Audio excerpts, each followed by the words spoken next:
Ini adalah kisah anak perempuan yang telah kehilangan malaikatnya.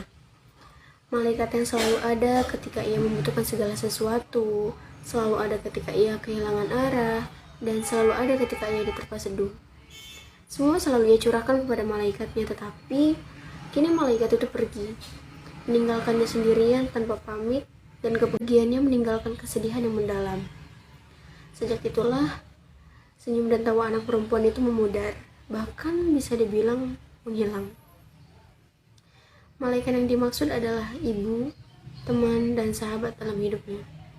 Pada hari itu, ketika ia ditinggalkan, semua orang yang ada di hidupnya berdatangan ke rumahnya, berbelasungkawa.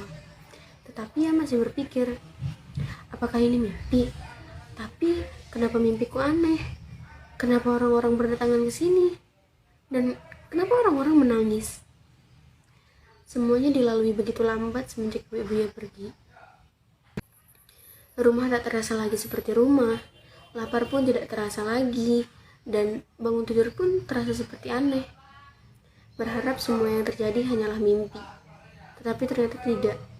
Ia tahu bahwa bukan hanya dirinya saja yang merasa kehilangan. Ayah dan kedua kakaknya pun merasa begitu. Tapi mengapa ia ditinggalkan ketika ia akan beranjak dewasa dan membutuhkan sosok ibu?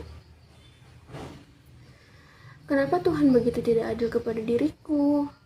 Begitu katanya ketika kami sedang duduk berdua, berhadapan dengan saksi kentang goreng dan 2 minuman di atas meja.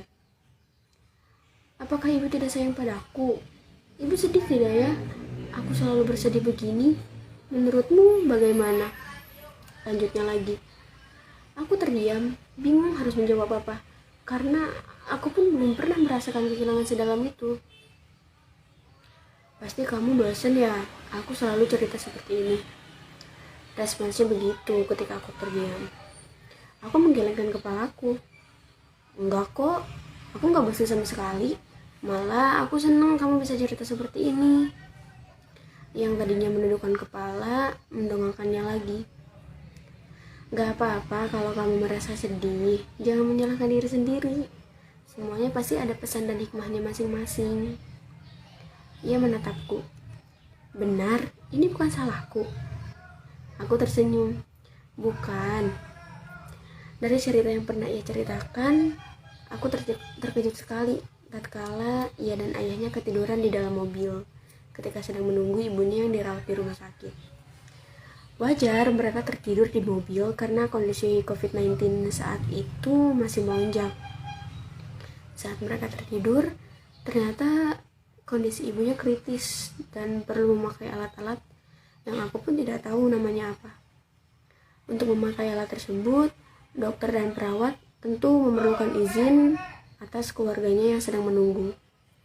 Sayangnya, saat itu ponsel keduanya mati, tidak membawa pengisi daya.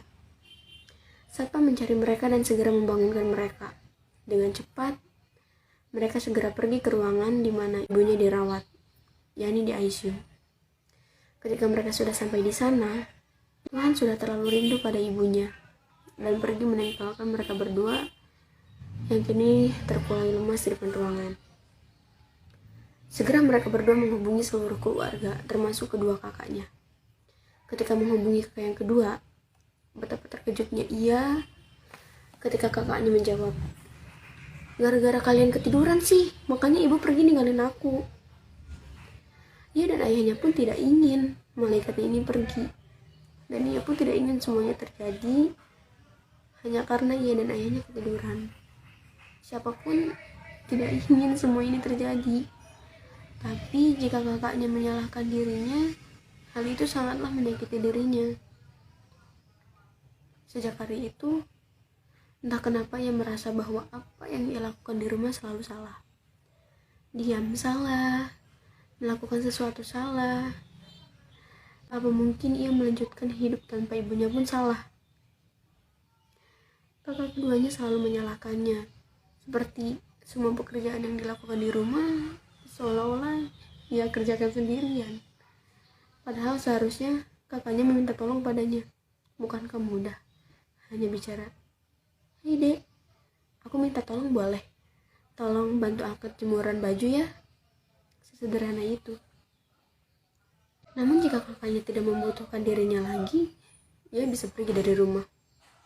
Bahkan mungkin dari dunia ini jika Tuhan mengizinkan. Tetapi ia ingat bahwa ayahnya pernah memintanya untuk tidak pergi, tetap menemaninya hingga akhir, apapun kondisinya. Kembali ke realita, ia yang masih duduk di hadapanku kini menangis. Menurut kamu, jika aku seperti ini apa berlebihan? Melihat sahabat kecilku menangis, serak sekali rasanya. Biasanya kami tertawa karena hal-hal kecil, tetapi kini ia kehilangan kecerahan itu semua. Aku berdiri, lalu pindah duduk di sebelahnya, lalu memeluknya. Apapun yang kamu lakukan, jika itu bisa membuat hati dan perasaanmu lega, lakukan saja. Tetapi kamu jangan pernah berpikir untuk meninggalkan aku. Kita masih ada rencana untuk pergi ke Korea kan? Air matanya kian deras jatuh dari matanya, seolah-olah semua luka yang tidak pernah dia ceritakan seperti luruh sendirinya, mengeluarkan segala kemarahan, kekecewaan, dan kerinduan yang bercampur menjadi satu. Aku tidak pernah berpikir bahwa ibunya akan pergi meninggalkannya. Aku hanya berpikir bahwa ketika kami wisuda sarjana nanti, ibuku dan ibunya akan berfoto bersama dengan kami berdua. Jika aku tidak berpikir seperti ini, apalagi ia yang memiliki ikatan batin dengan almarhumah ibunya. Hana, jika nanti aku meninggalkanmu, tolong dengarkan baik-baik ya. Aku menyimpan beberapa tulisan di laptopku. Kamu hanya perlu ke dokumen, lalu ke folder aku, lalu ke folder private, dan kamu bisa buka itu. Tolong baca satu persatu dan sampaikan kepada orang-orang tersebut ya. Ia berbicara begitu. Aku pun melepas pelukannya, menatapnya tidak mengerti. Apa sih? Gak jelas tahu. Aku serius, nak. Cuma kamu satu-satunya orang yang dapat mengerti aku. Ucapnya kian serius dan air matanya tidak lagi luruh. Kalau nantinya aku pergi, kita pasti gak bakal ke Korea bareng kan? Aku terdiam. Tidak mengiyakan juga tidak mengtidakkan. Ia menunggu jawaban, ikut terdiam juga.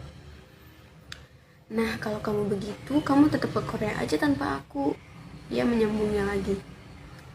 Aku menggelengkan kepalaku. Apa sih? Ngawur banget ngomongnya. Demi aku, Hana, lanjutnya. Aku tidak bisa membendung rasa sesakku kali ini. Air mata setetes demi setetes jatuh ke tanganku. Dingin angin malam pun menusuk tulang yang semakin menyisakan dada ini. Ya, kok nangis? Ya sudah deh. Ayo kita pulang. Sudah malam, nanti kamu dimarahi. Ia berdiri, merapikan tas lempangnya. Begitu juga aku. Kami pulang mengendarai motor. Dia yang menyupir, dan aku hanya penumpang saja. Setelah sampai di depan rumahku, ia berpamitan. Aku pulang ya. Terima kasih sekali sudah selalu siap sedia untuk mendengarkan segala keluh kesahku. Sampai bertemu nanti ya. Ucapnya sambil tersenyum. Cantik sekali. Ya sudah, hati-hati di jalan. Jangan ngebut, jalanan gelap tahu. Kalau udah sampai rumah, jangan lupa kabari aku. Jawabku sambil memukul pelan spion motornya. Ia mengangguk, lalu menutup kaca helmnya dan pergi menjauh dari pandanganku. 40 menit berlalu, harusnya ia sudah mengabariku, tetapi mengapa tidak ada pesan yang masuk ke dalam ponselku? Aku menghubunginya duluan, berdering tapi tidak ada jawaban. Apa ia sudah sampai lalu sedang mandi? Aku mengiriminya beberapa pesan agar memastikan bahwa ia baik-baik saja. 20 menit berlalu sejak aku mengirimi pesan. Ada panggilan masuk. Ternyata dia. Aku segera menerima panggilan tersebut. Heh, kenapa tidak mengabari? Kamu habis mandi ya? Tumben lama banget. Suara dari seberang panggilan sana bukan suara sahabatku. Maaf, betul ini kerabat pasien. Aku mengerti. Pasien? Pasien apa?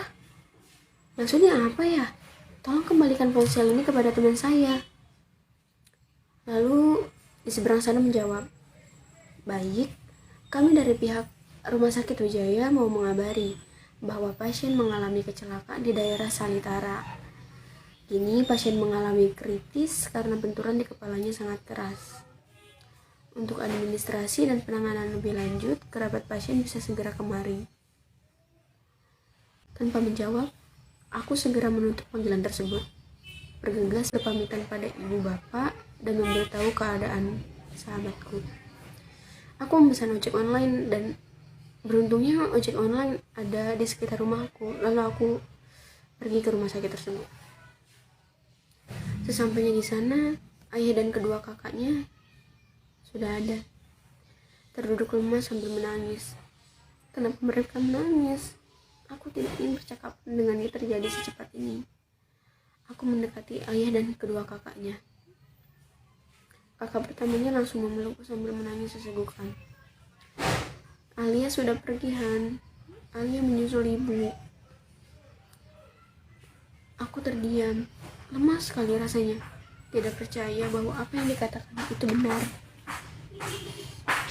Kami pergi bersama dengan jenazah sahabatku. Aku memeluk kerandanya, mengantarnya ke tempat peristirahatan terakhirnya. Selesai menguburkan, aku pergi ke kamarnya, melaksanakan pesan terakhirnya. Semua pesan sudah aku bacakan untuk orang-orang yang dimaksud, yakni ayah, kakak pertama, dan kakak keduanya. Dan pesan terakhir ternyata ditujukan untuk aku. Teruntuk sahabat tercantik, katanya. Isi pesannya seperti ini. Hai Hana, how are you doing right now? Semoga gak lagi nangis ya. Kalau kamu nangis, aku juga pasti ikut nangis. First of all, kamu harus selalu bersyukur dengan apapun yang terjadi. Entah itu senang atau sedih, kita harus bersyukur, betul? Aku mau mengucapkan terima kasih sekali untuk kamu, karena kamu selalu menemani aku. Bagaimanapun kondisi kamu selalu siap sedia. Terima kasih juga karena kamu selalu bisa membuat aku tertawa, padahal kondisi kamu sendiri sedang tidak baik-baik saja. Aku bersyukur bisa mengenal dan bersahabat dengan kamu. Tanpa kamu, mungkin hidup aku akan terus abu-abu.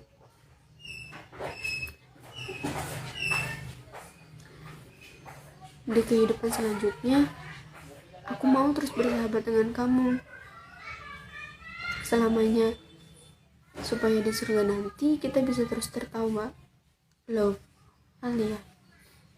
Aku menangis keras sekali sampai napasku tidak terasa. Aku pun berharap begitu, Alia. Kita harus bersahabat lagi di kehidupan selanjutnya selamanya.